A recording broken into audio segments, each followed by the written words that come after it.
we want to talk about, how to realize the potential of think tanks in striking a balance between freedom of expression on one hand and addressing harmful digital speech on the other hand.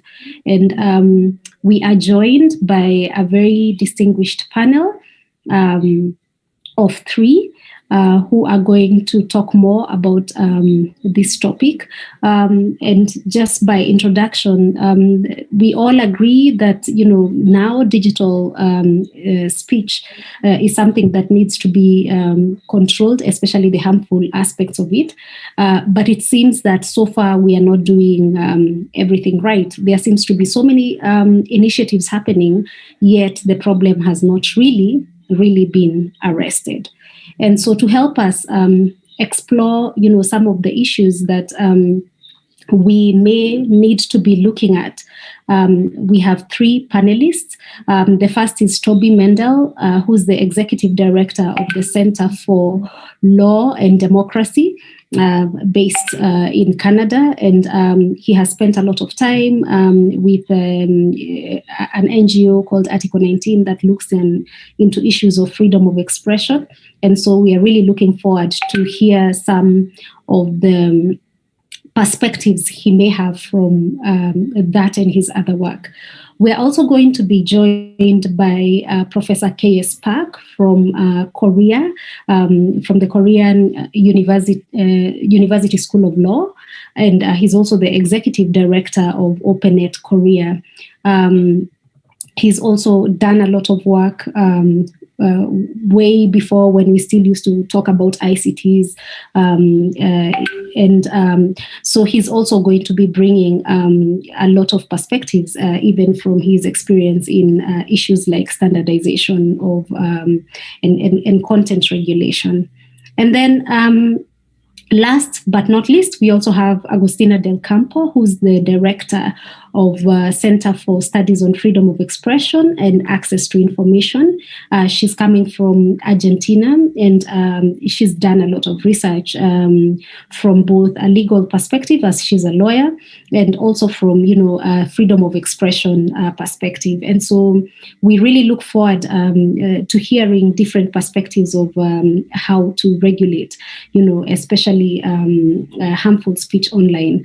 And I'm just also going to invite you to keep posting your questions as they come to you, even as we begin with, some opening remarks from our panelists. Please post your questions as they come, and we shall get to a point where we shall have our panelists addressing those questions. So, Toby, please take it away.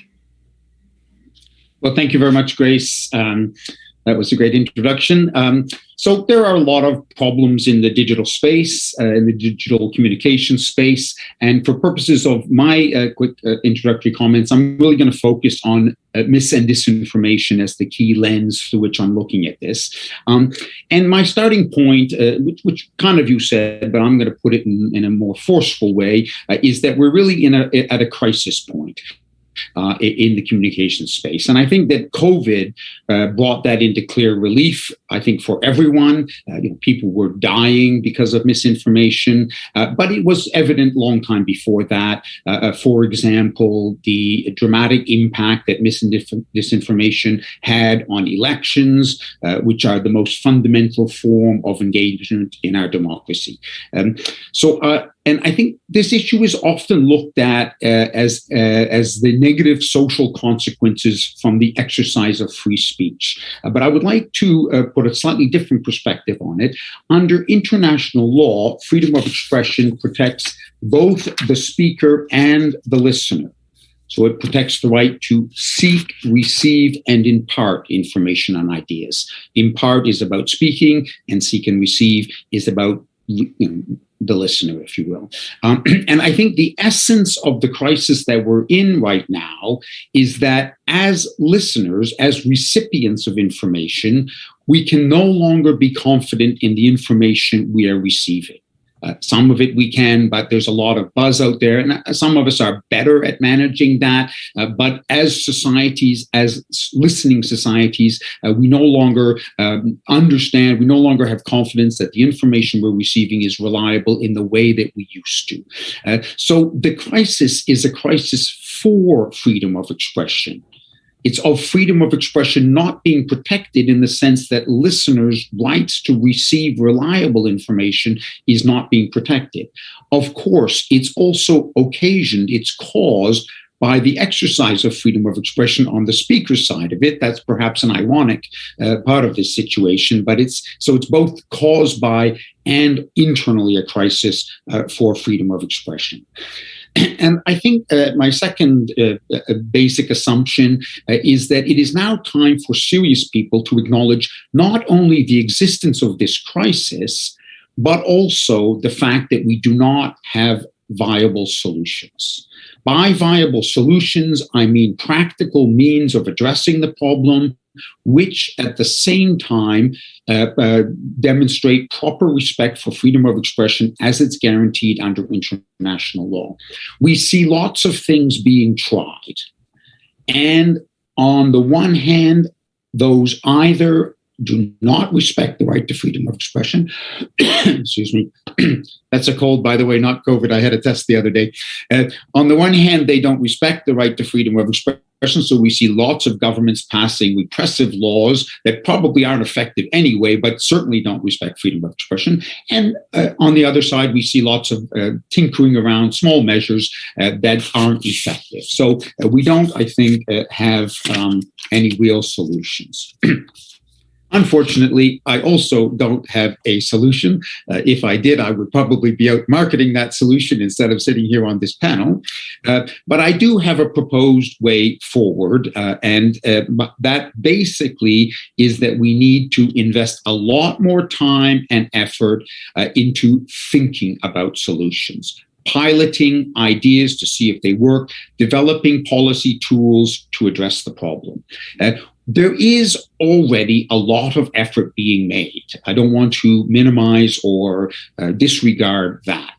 But what I don't think we're seeing enough of, or nearly enough of, is outside of the box efforts.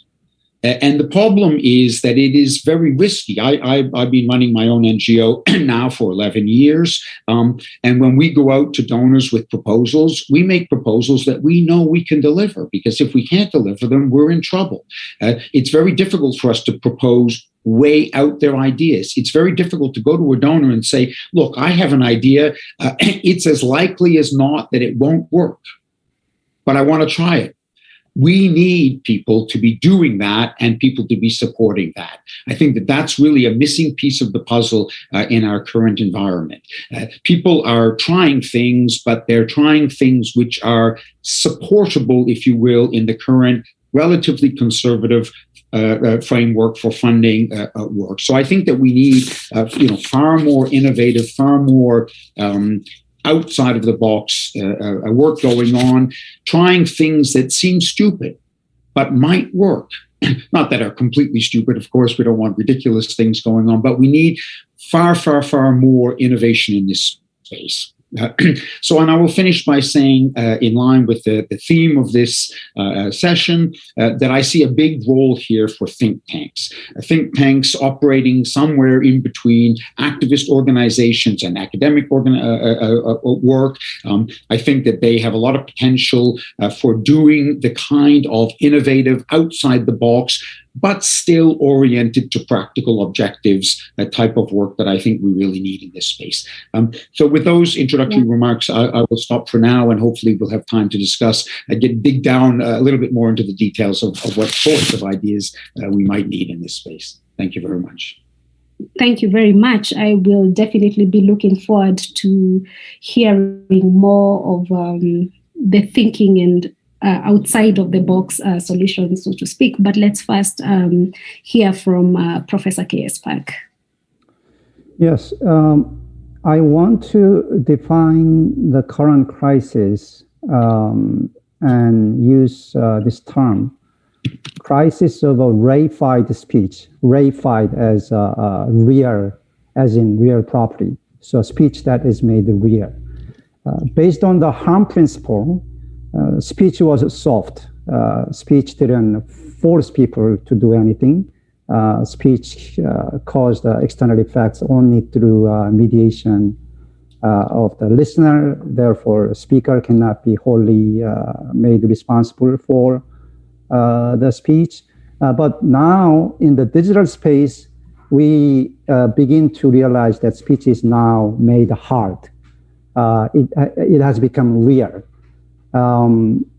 Through the digital phenomenon of echo chamber and filter bubble, disinformation is propagating at a rate, uncontrollable rate, that speech is actually causing the external effects without waiting for regulators to consider the balance, free speech versus harms. But international human rights has been already established that you cannot pinpoint and shoot down false speech just for being false. In Korea, 2010, we struck down false news crime as unconstitutional. And also it's against the international standard of intermediary liability safe harbor to put blame on the platforms for such propagation. So the latest solution, the current state of affairs in terms of solution is transparency on algorithm. How does algorithm work to make this information propagate so fast and so widely to make the speech hard as opposed to soft? So most recently, the proposed text of DSA, Digital Services Act out of EU, had a compulsory auditing of algorithm. Now, of course, platforms have resisted disclosure, due to trade secret considerations. But if when companies go public on stock markets, they have to make some disclosure. But the problem with that approach is if algorithm is, if any vulnerability in algorithm, or if algorithm is made public too much, then people propagating fake news, the people propagating this information, they make use of that algorithm and propagate fake news even better. So that's where I think the role of think tanks is. Instead of disclosing to the public so that it is abused by people propagating fake news, it will be disclosed only to a limited number of experts who have official obligations to the government, of obligations of a public interest to think about how to reduce a filter bubble echo chamber effect on this information. But the problem is, already civil society in Europe are responding negatively to that limited disclosure, because if you think about it, if the people who are most affected by algorithm or this information are people themselves, not the government, not the experts who have already information that can counter this information. It is the people, it is civil society that need to be monitoring the algorithm. So if it's disclosed only to the limited number of the government government officials or government appointed experts, can people trust that auditing, right? And another problem is, if you really think about where the problem where the problem comes from, filter bubble, echo chamber, I mean, these are phenomena that cannot be easily separated from the way the internet works. People doing environmental movement online will have to rely on the filter bubble echo chamber effect to propagate their good messages, just as people propagating fake news. So it's really hard to just separate out the bad effects of filter bubble echo chamber. And if algorithm is opened up for auditing, I don't know how much is there for regulators and the public to change or direct the platforms to change. I mean, algorithm in the dishwashing machine, algorithm in the laundry machine, that affect people as well. But we don't think about auditing algorithm there. I think what people really want to know is algorithm in detecting fake news. If there are platforms who are who have installed such measures, but that algorithm is hugely subject to human decisions, not algorithmic decisions. Even recently, the regulation for the motive for regulating platform came from this decision by Facebook to deplatform Trump. That decision was made not by algorithm but by human. By human. I think I'm getting a call that I should stop, so I'll stop there. I'm glad you had it, and I definitely do have some follow-up questions, especially on the role of the international human rights system in this new problem that we are facing. And I do invite anyone else who's listening to us who also has questions to post them, and we shall be getting to that. But before that, we want to hear from Agustina Del Campo. Hi, everyone. Okay, I was seeing a sign on my screen that I didn't know what it meant. So first, thanks for the invitation. Sounds like a beautiful panel. I was asked to address the role of think tanks in dealing with some of these issues and to be provocative with my comments. And I will try to honor those two requests. So a first provocative statement, I don't think we're facing a new crisis. The crisis of disinformation has been here for a really long time. We're not seeing a new phenomenon. We're seeing different expressions, means through which this phenomenon occurs. But I think it builds on past issues. The internet provides obviously a more chaotic ecosystem for information, and that, of course, has a toll on the social dimensions that Toby was mentioning of freedom of expression, the information that people receive. But it's so much more the information that we receive today than the one that we received when there was no internet, that I find it very hard to speak of a current crisis on the social dimension of freedom of expression. It's also the decentralization, the democratization that the internet provided for the circulation of information, of speech, of content. I think it created a number of very different issues that contribute to disinformation, to hate speech, to these group of content that we find problematic and we don't know what to do with. One of the things that I think is lacking in the debate and in trying to finding solutions is that I don't think there's clear evidence of the impact that technology has on society. I was hearing Kaya saying that words were becoming hard as opposed to soft, and becoming they were sort of becoming violence, or they were more.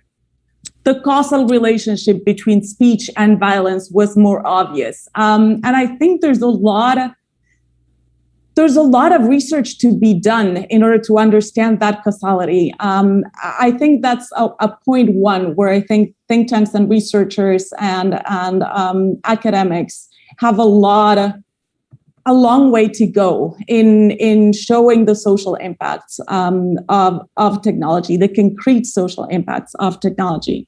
The other thing is there's multiple purposes behind all these issues that we're seeing, and there were always multiple purposes for harmful speech to circulate or to be produced. I think what's new with the internet is speed, its access, and its less boundaries. And I also think what's new is that it gave us a new excuse to reopen very old debates about boundaries and freedom of expression. So I think the real crisis that we're seeing is a crisis on the value proposition of freedom of expression and the sort of the boundaries that we had defined for it before the internet came along. I see three problems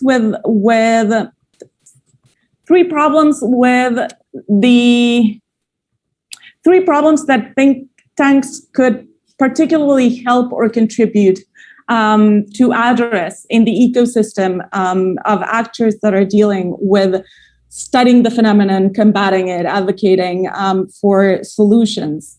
A problem one is I see a lot of focus on this issue from a technology alone point of view. So disinformation or hate speech or harmful speech as a technology-related issue.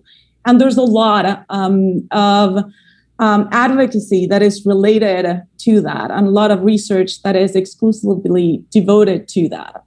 A second issue that I see is that different actors within the ecosystem address different angles, and a lot of times the conversations operate in different silos. So you have journalists speaking of disinformation one way, and technologists in a different way, and sociologists in a different way, and politicians in a radically different way. The third problem, and one that I think is particularly relevant, is that most of the literature that we're seeing coming out on disinformation sort of assumes that the offline freedom of expression issues are already solved. They were already solved. So the states operate respectfully of freedom of expression principles. The human rights standards that we have for freedom of expression are fully fulfilled offline, which is certainly not the case. Going to my conclusion, I think think tanks could be particularly well-placed to deal with the three issues. One, they can provide a broader scope, a broader look at this issue, not from a particular actor, but getting actors together and getting the views of different actors together. Two, I think think tanks naturally are further detached from the advocacy a lot of times. There's no there's no neutral think tank in terms of how we think. We all come with our own baggage and our own stuff, but we are detached from the pressing advocacy that maybe civil society needs to do, but think tanks not necessarily. And that, I think, gets us better positioned to address these issues in a more holistic way. Thanks. Thank you so much. And I think those are very, that's a provocative space you've left us at. And I'm just thinking, for example, of I have to mention this example because it's been spoken of in multiple spaces, the so-called Facebook Supreme Court, which has become, the human, the human part, if people are dissatisfied with the technology part. but it also goes to a lot more issues, beginning, I guess, with what Toby was talking about, and framing this issue as a crisis of freedom of expression.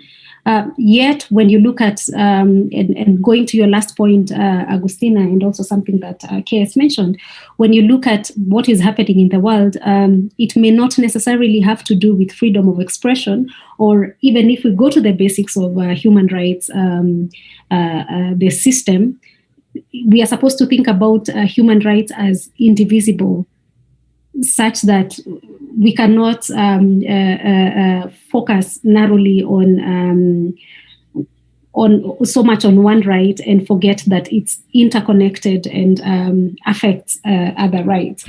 And so I think I'd like to hear from the panel, and the question can go to anybody, on what the role of the international human rights system is in addressing what, to Agustina, is not a new crisis, but what looks like a really new issue in our society today. Yet it seems like in the past, the people have called on international human rights to solve many other issues. So I don't know what role you see, how we need to think about expanding or flexing out the international human rights standards, whether we need to look to think about it differently, as is happening in the African system, where people not only think about individual rights but also people's rights, or whether we need to look outside that system for solutions to this problem. Maybe I could weigh in there. So I want to first, so Agustina, I certainly agree with you that it wasn't the case that in the past we had solved all the problems and all the governments were respecting human rights. But I think what was different was that, in the offline world, if you ask me as a freedom of expression expert, for example, what the solution was to defamation, to broadcast regulation, to whatever, I could have given you a pretty solid answer. Of course, that would need to be adapted for the context in each different country and so on and so forth. But basically, I had an answer. Now, if you ask me what's the solution, I don't have an answer, if I'm going to be very, very honest. And I mean, we're focusing on disinformation and misinformation, but I mean, that's true of other digital problems. And I also agree with you, Agustina, that, I mean, there's no, I don't think there's any kind of basic content of communications that's new because of the digital era. We're the same people that are creating those communications, and our range of expression hasn't materially changed. We did hate speech, we lied before, all of the negative speeches that we see today existed before. But I think what is different is the scale of that speech. One of the, going back to, John Stuart Mill, one of the justifications for free speech was that truth will ultimately vanquish the falsity. And that was, if we allow everyone to speak, lies can't dominate. And that's simply no longer true in our modern communicative environment. It's going to sound very controversial to say this, but I think it was because in the offline world, voices that were biased towards the truth, I'm putting it in between quotes because, of course, you can't be biased towards the truth, but those were more dominant voices, and the liars were less dominant. But that's now being reversed in the modern era, and I think this, or in the digital environment, I should say.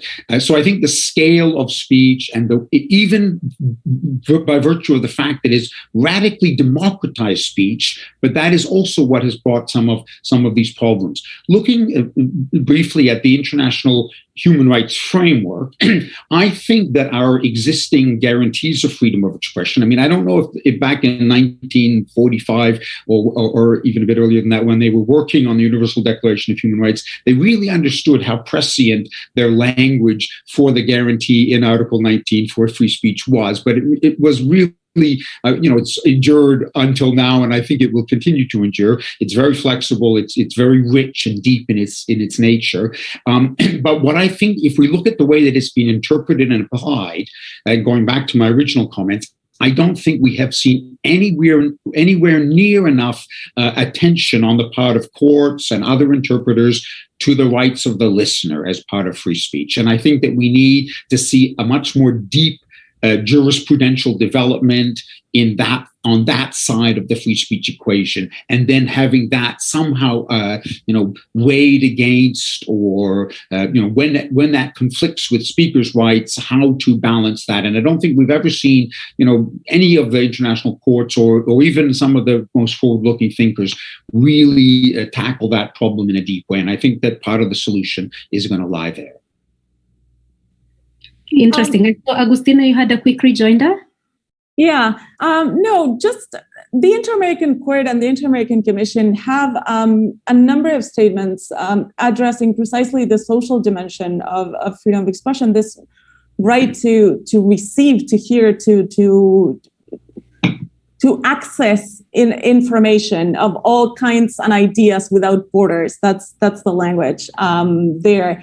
And most of the standards that were developed point in the direction of the plurality of the media, guaranteeing that there's not one single voice, but that there are multiple voices in the ecosystem, and that, citing to the advisory opinion 5 of the Court of 85, that no one opinion is left outside of the debate a priori beforehand, or is excluded beforehand. I still agree with that. I don't think that changed. Here's what concerns me of the approach as I'm understanding it, and maybe I'm misunderstanding it, but there's a lot of places in the region particularly, but there's other regions that also have this protection of freedom of expression conditioned upon the fact that the information be true. And there's a problem there in terms of who determines which information is true and which one is not. And as a region, at least in Latin America, we had the experience of having a one person called the censor that was to determine what was true and what was not true. And that, I think, is an implicit threat in this whole debate over disinformation. And if I may, just to clarify my position, I think this is not a new debate. I think there are a lot of the more traditional solutions that have been sort of abandoned. If we think, for example, the amount of fake news that government officials and public officials disseminate all over the web and the different channels, TV, media, and whatever, that's an issue. And that's an issue that the Inter-American Court has already raised in a number of cases, saying you public officers have a duty towards your people to provide authentic information and to disseminate it in a way that's clear and to make it accessible to everyone.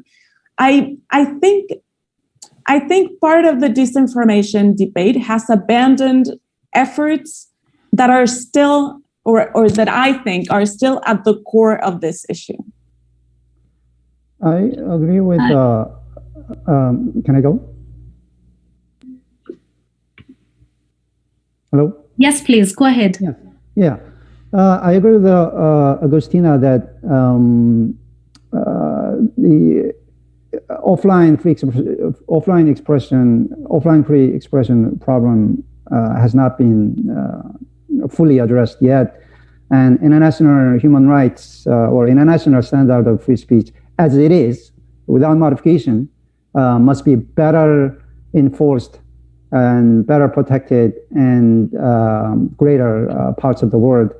I think that we should not really touch the previous belief that the root causes of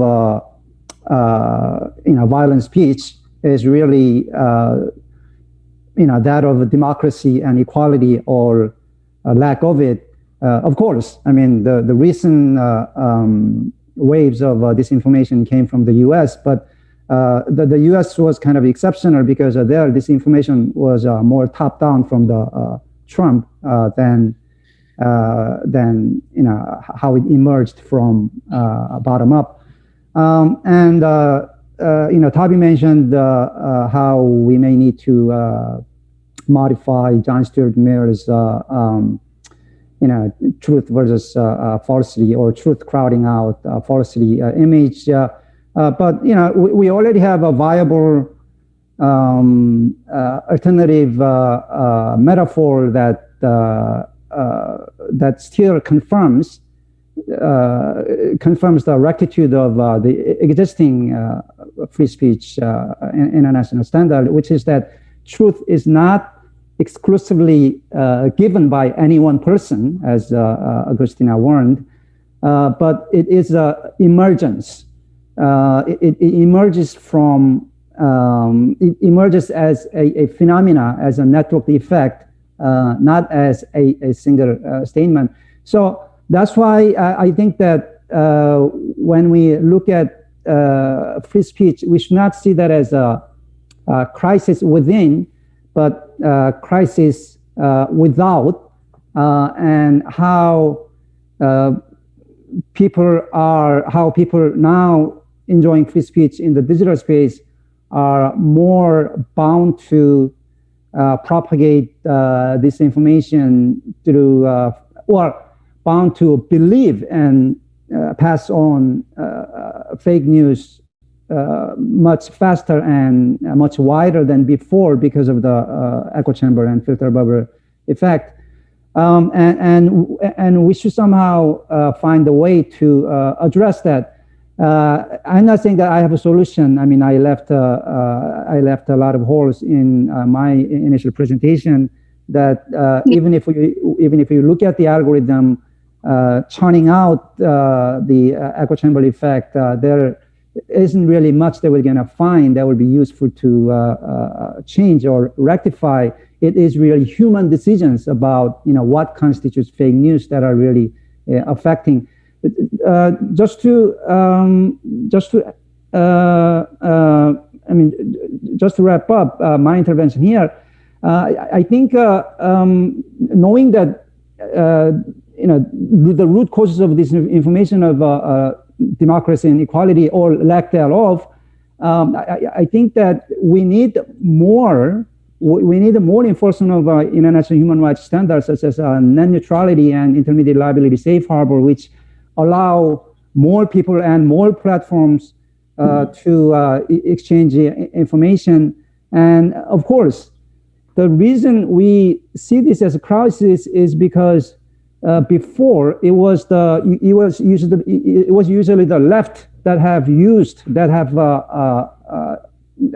commandeered the power of the internet for political purposes. But recently, it's the extreme right wing that has begun using it, and now we are scared. Yeah, and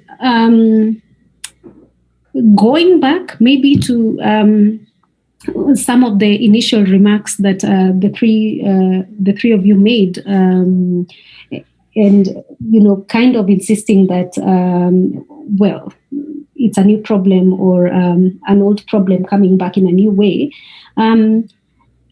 I want us to explore more this whole issue of intermediaries and their role, because they are intervening or helping us in how we consume content. And as Professor, you made a point that maybe transparency, would not be all that useful. if that's all we look for, because the algorithms could be opened, and the ones who are not ready will not be able to make sense of the algorithms, while the people who are already propagating disinformation will make better use of disinformation. And I'm trying to think what lessons we can learn from past problems. I'm sure there was a time that the press had to be quote unquote regulated in order to make sure that people have some freedom of the content that they.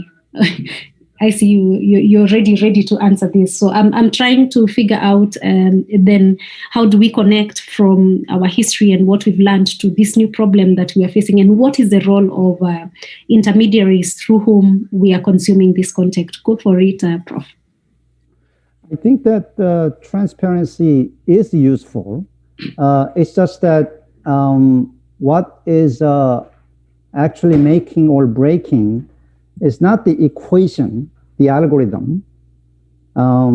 It is what numbers are put in there to produce the results. So for instance, like platforms are now engaging in a lot of internal discussions and consultations with the civil society about what constitutes actionable disinformation, what constitutes actionable hate speech. Those are human decisions, and those things can be put into those human decisions are made into become the input into algorithm that will then govern the recommendation systems used in the internet. Now, just to kind of take a step back, I think there are two algorithm issues. One is the algorithm that recommends, that pushes forward, or in the technology term, that surfaces, put the content at the higher rank in search results. So there is a recommendation algorithm, and then there is an algorithm that's used to detect fake news or other harmful speech that flag all this information that are being uploaded. There are two algorithms, and I think that the echo chamber filter bubble come from the first one, the recommendation algorithm. And on that, no matter how transparent you become, there isn't much you can do, because even now, YouTube, as a user, you can turn on or off the recommendation system, so that you can be, as a user, as a listener, you can be, in Toby's term, you can be guaranteed your right to receive non-recommended information, untouched by the bias of the recommending platform. But anyway, there isn't much issue on that. More than, say, algorithm in dishwashing machine or laundry machine. I mean, of course, there are issues about whether some platforms are amplifying the bias to increase the number of eyeballs to the content and thereby sell more advertisement. That's there, but a lot of times many users do prefer being recommended those content, and those platforms that really pinpointedly recommend what you are interested in are considered better platforms. And that's how Amazon came out on top. That's how Google search came out on top, right? So what is more controversial is the second algorithm, which is the detection of fake news, the flagging system. And there, human decisions rule. And it is the human decisions that we really need to put the resources on. And I think that that's where think tanks' role can can become important because civil society are now becoming more and more fragmented. There are right-wing civil society organizations, yeah. So let me jump in here. First of all, I didn't realize that my washing machine was outsmarting me with its algorithms. I'm going to go and give a talk to my washing machine immediately after this conference.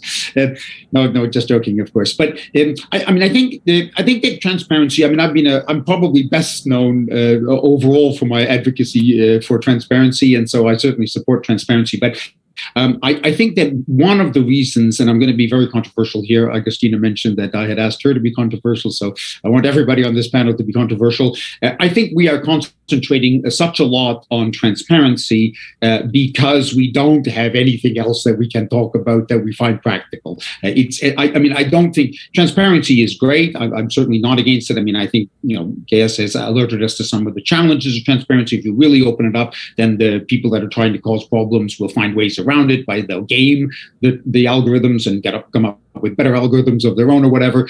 So that's true, but still, I think transparency is an important way forward. But I think it can only deliver us with limited benefits because it's not the root problem. And I think KS, you basically were saying a similar thing. I think that if you look at the amount of effort that's going into transparency, which is huge, you look at any set of recommendations from anyone about what to do about this problem, and transparency is dominating or plays an unduly dominant role in those recommendations. And I think that's because people haven't thought of other important ways to go forward on this. I'm going to come back to my opening theme, which is that I really think that we need to be thinking way more outside of the box. For example, KS just said that ultimately content decisions need to go to a human decision maker, but the volume of content, of harmful, of even highly illegal content, so child pornography, perhaps the most vile form of illegal content, that we know in the world today, even that form of content, it's very difficult to subject every single piece of that to a human interaction in the end, just given the volume of it.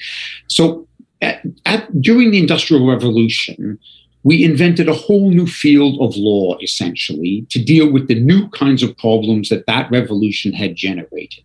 Tort law. We had brought about changes in society which allowed new kinds of harm to be dealt with, and we developed a new system of law for that. And I think we need that kind of outside of the box thinking at this point.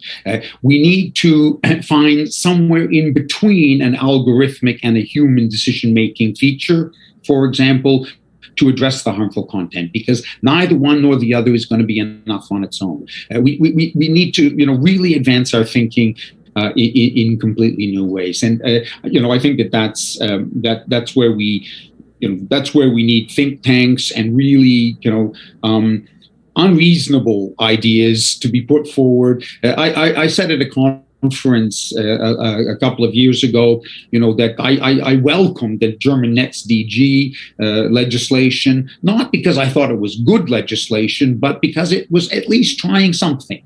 And of course, it's a state trying something, so that's not the think tank model that I'm proposing here. But I think if we have little, think tank models of trying that sort of thing rather than states doing it, then we might come up with some workable solutions. So I think that we really need to kind of, really change our framework and think much more outside of the box.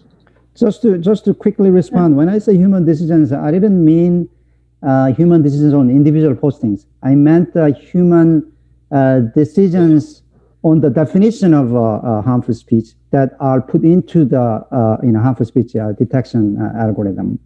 So yeah, go ahead, Agustina. No, I just wanted to compliment a little on what Toby was saying. I think I fully agree that we need to think outside the box. I still think we need to put a lot more thinking into what are the questions. I think one of the main issues why the whole transparency movement is somewhat losing strength is because we don't know what kind of transparency to ask for. Transparency for what?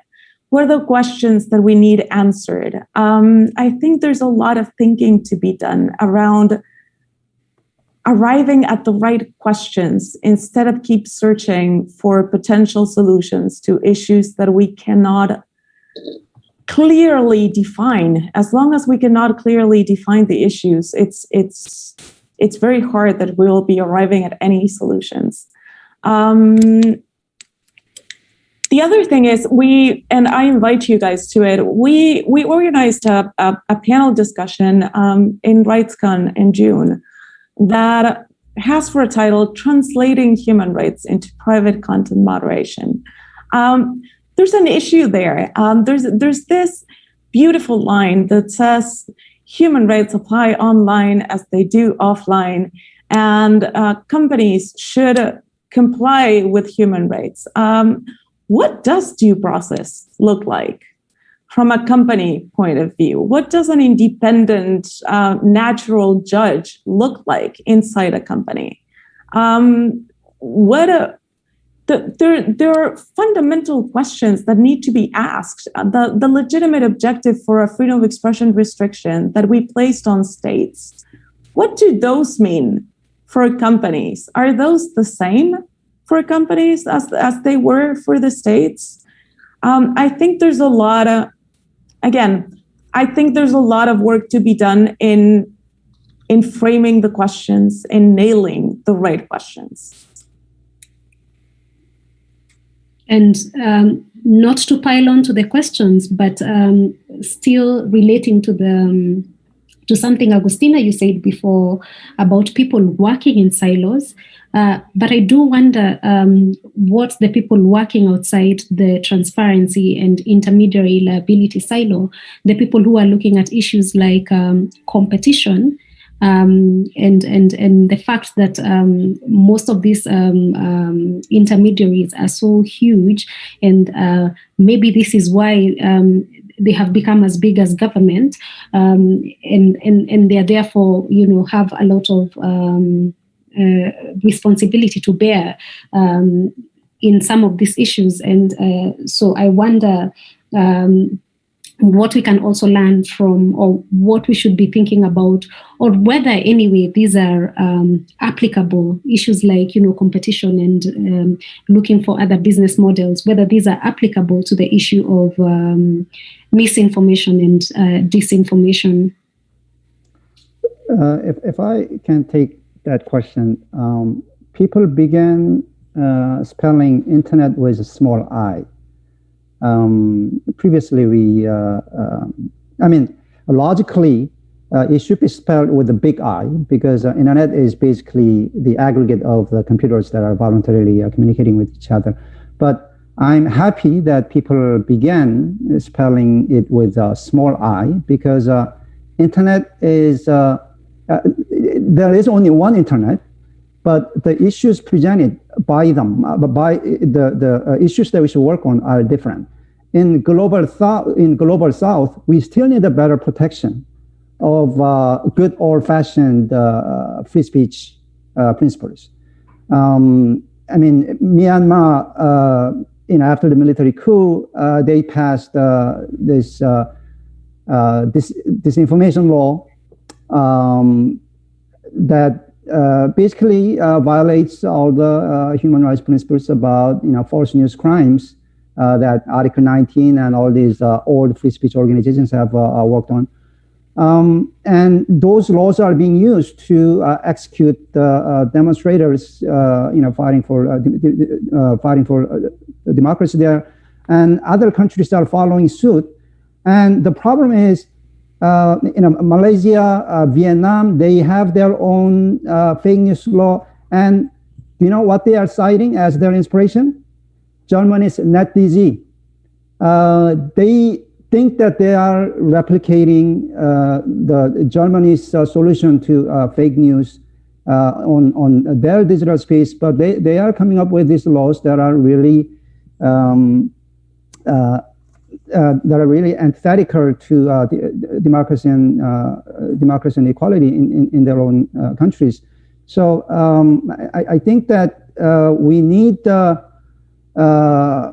look at what needs to be done in different regions. In Africa, I mean, it's too early to talk about algorithmic transparency. We need there is a more work to be done in better access to the internet. So we need more net neutrality there, where the telcos network operators are somehow forced to open up and forced to build out the network more. So I think that we should look at it in a region-specific way, which not be suddenly, which not suddenly jump onto a bandwagon of European leaders condemning Facebook on deplatforming Trump, and then start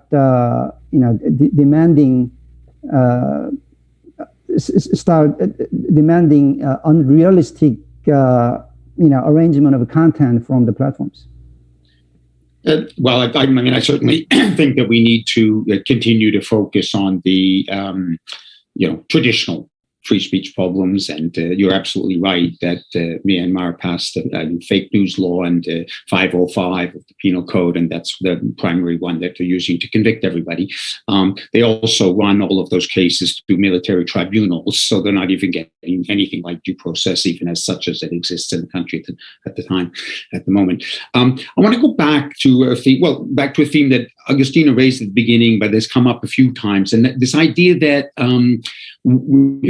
we as sort of people that are trying to find solutions need not to work in our own silos. So the tech people and the journalists and the human rights activists and things. And I think that's absolutely correct. And I mean, we in the offline world, we did that reasonably successfully. I am not an engineer. I have no idea how broadcasting travels through the air, but I could come up with a pretty good broadcasting law or broadcasting proposal for legislation without understanding much about the tech and much about any of the other aspects of it. But the situation is much, much more complicated now, and I think we do need to be truly interdisciplinary for that to work. I think one of the problems here is language, because we are using language in very, very different ways. And as we were queuing up this panel, KS and I were chatting a little bit, and he sort of made a comment about, everybody's talking about algorithms and whatever, but there's an artificial intelligence, but this is just a form of what we've always known, which is automation. And I mean, I didn't mention to him, but we've had a discussion in my own organization, and basically all of these things are just forms of automation, and but they're getting more sophisticated and they're doing different things automatically. But they basically that's all they are. So I think that we, for us to work interdisciplinarily. Language has always been a problem there, because the engineers use their language and we lawyers use our specialized language, and we do that to some extent to preserve our little space for ourselves, so that others won't know what we're talking about, so that we can talk among ourselves and keep our profession to ourselves. But I think and the other issue here is that the space is moving so quickly.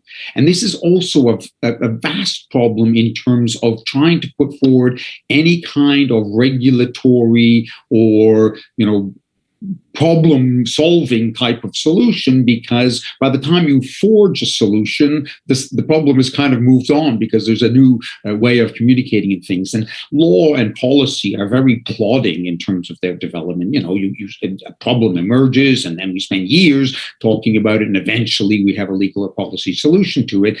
So I think, again, we need to reimagine forms of law that can move more quickly than the forms of law that we have now. I know that that's very theoretical and sort of spaceship talk to lawyers, but I think that's that kind of thing. So I think that the two problems of not being able to talk to each other because we're using different language, and having more interdisciplinary work based on some kind of common, like Esperanto was proposed many years ago as a common human language, something like that for the tech side.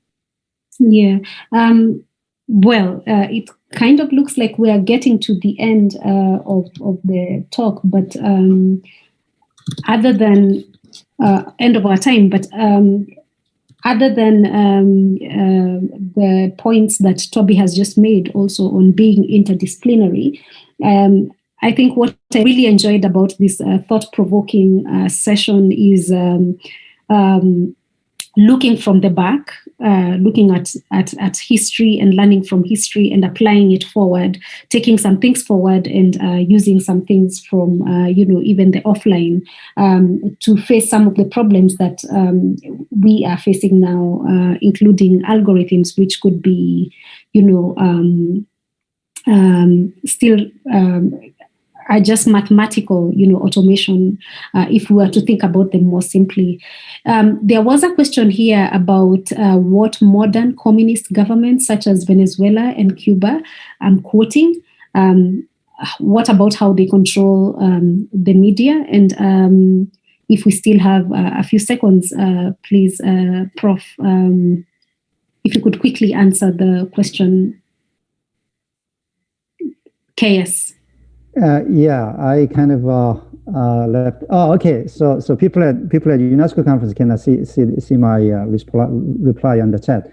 I wrote that it is the dominance of state-controlled media and disinformation coming from it that the internet, or the modern internet, tries to address by giving people opportunities for counter voices. Myanmar military is using TikTok for this information campaign that things are all peaceful there. I think that it is important for people in Myanmar to be given access to internet, which they cut off just now, so that they can upload their videos of demonstration on TikTok for other people to see. Yeah. Now I'm not de-emphasizing the role of the platforms.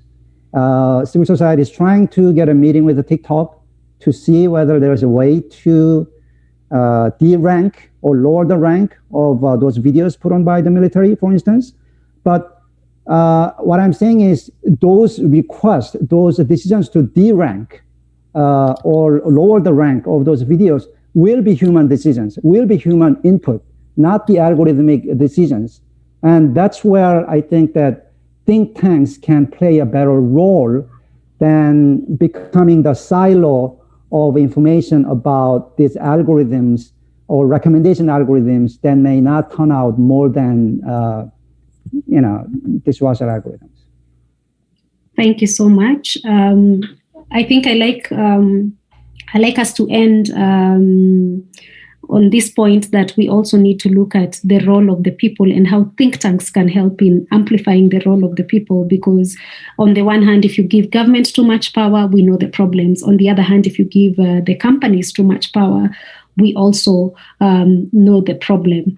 And this was just mostly to think about some of the kind of high-level ways we should be thinking about the problems of misinformation and disinformation and other problems of digital content regulation. And the conversation continues. You can follow all our panelists, Toby Mendel, Agustina Del Campo, and KS Park, to keep engaging on this issue. Thank you very much.